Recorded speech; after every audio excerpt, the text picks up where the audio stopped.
ଅନେକ ମାସରୁ ଅଲଗା ରହୁଛନ୍ତି ଚହଲ ଓ ଧନଶ୍ରୀ।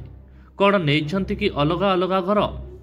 ଭାରତୀୟ କ୍ରିକେଟ ସମ୍ପ୍ରତି ୟୁଜବେନ୍ଦ୍ର ଚହଲ ଓ ଧନଶ୍ରୀ ବର୍ମାଙ୍କୁ ନେଇ ଚର୍ଚ୍ଚା ଥମିବାର ନାଁ ନେଉନି। ଉଭୟଙ୍କ ମଧ୍ୟରେ ଛାଡ଼ପତ୍ର ହେବାକୁ ଯାଉଥିବା ବିଭିନ୍ନ ଗଣମାଧ୍ୟମରେ ଖବର ପ୍ରକାଶ ପାଇସାରିଛି। ଏହାରି ମଧ୍ୟରେ ଚହଲ ଓ ଧନଶ୍ରୀଙ୍କୁ ନେଇ ଏକ ଗୁରୁତ୍ୱପୂର୍ଣ୍ଣ ସୂଚନା ସାମ୍ନାକୁ ଆସିଛି। ଏହା ଅନୁଯାୟୀ ଉଭୟ ଦୀର୍ଘ ସମୟରୁ ପରସ୍ପରଠୁ ଅଲଗା ରହୁଛନ୍ତି। ଦୁହିଁଙ୍କ ଅଲଗା ଅଲଗା ଘର ମଧ୍ୟ ରହିଛି, କିନ୍ତୁ ଏହା ଉପରେ ୟୁଜବେନ୍ଦ୍ର କିମ୍ବା ଧନଶ୍ରୀଙ୍କ ପକ୍ଷରୁ କୌଣସି ପ୍ରତିକ୍ରିୟା ସାମ୍ନାକୁ ଆସିନି। ଟାଇମ୍ସ ଅଫ୍ ଇଣ୍ଡିଆ ଅନୁଯାୟୀ ଦୁହେଁ ଦୀର୍ଘ ସମୟରୁ ଅଲଗା ଅଲଗା ରହୁଛନ୍ତି। ୟୁଜବେନ୍ଦ୍ର ଚହଲଙ୍କୁ ବିବାହ କରିବା ପରେ ଧନଶ୍ରୀ ନିଜର ଇନଷ୍ଟାଗ୍ରାମରେ ନିଜ ନାଁ ସହିତ ଚହଲ ସରନେମ୍ ଯୋଡ଼ିଥିଲେ। ମାତ୍ର କିଛି ମାସ ପରେ ସେ ଚହଲ ଉପନାମକୁ ହଟାଇ ଦେଇଥିଲେ।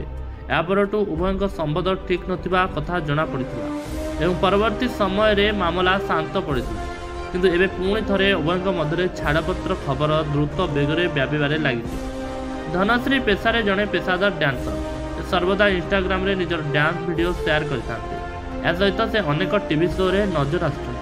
ତାଙ୍କ ରୋଜଗାର ଠିକ୍ ଥିବା ବେଳେ ଆର୍ଥିକ ଭାବେ ସେ ବେଶ୍ ସ୍ୱଚ୍ଛଳ। ଗଣମାଧ୍ୟମ ଖବର ଅନୁଯାୟୀ ଧନଶ୍ରୀଙ୍କର ମୁମ୍ବାଇରେ ନିଜର ଘର ରହିଛି ଏବଂ ସେଠାରେ ହିଁ ସେ ରହୁଛନ୍ତି। ଚହଲଙ୍କଠୁ ସେ କିଛି ମାସ ହେବ ଅଲଗା ରହୁଛନ୍ତି। ତେବେ ଏହାକୁ ନେଇ କୌଣସି ଆନୁଷ୍ଠାନିକ ସୂଚନା ଦିଆଯାଇ ନାହିଁ। ଚହଲଙ୍କ ପୂର୍ବରୁ ଗତ ବର୍ଷ ହାର୍ଦ୍ଦିକ ପାଣ୍ଡ୍ୟାଙ୍କ ଛାଡ଼ପତ୍ର ହୋଇଥିଲା। ପାଣ୍ଡ୍ୟା ନତାଶା ଷ୍ଟେକୋଭିଙ୍କୁ ବିବାହ କରିଥିଲେ, ମାତ୍ର ଉଭୟଙ୍କ ବୈବାହିକ ଜୀବନ ଅଧିକ ବର୍ଷ ତିଷ୍ଠି ପାରିନଥିଲା। ପାଣ୍ଡ୍ୟା ଓ ନତାଶାଙ୍କ ଗୋଟିଏ ପୁଅ ରହିଛି, ତଥାପି ଦୁହେଁ ଅଲଗା ହୋଇଯାଇଛନ୍ତି। ଭାରତୀୟ କ୍ରିକେଟରେ ଶିଖର ଧାୱନ ଓ ମହମ୍ମଦ ସାମିଙ୍କ ମଧ୍ୟ ଛାଡ଼ପତ୍ର ହୋଇସାରିଛି।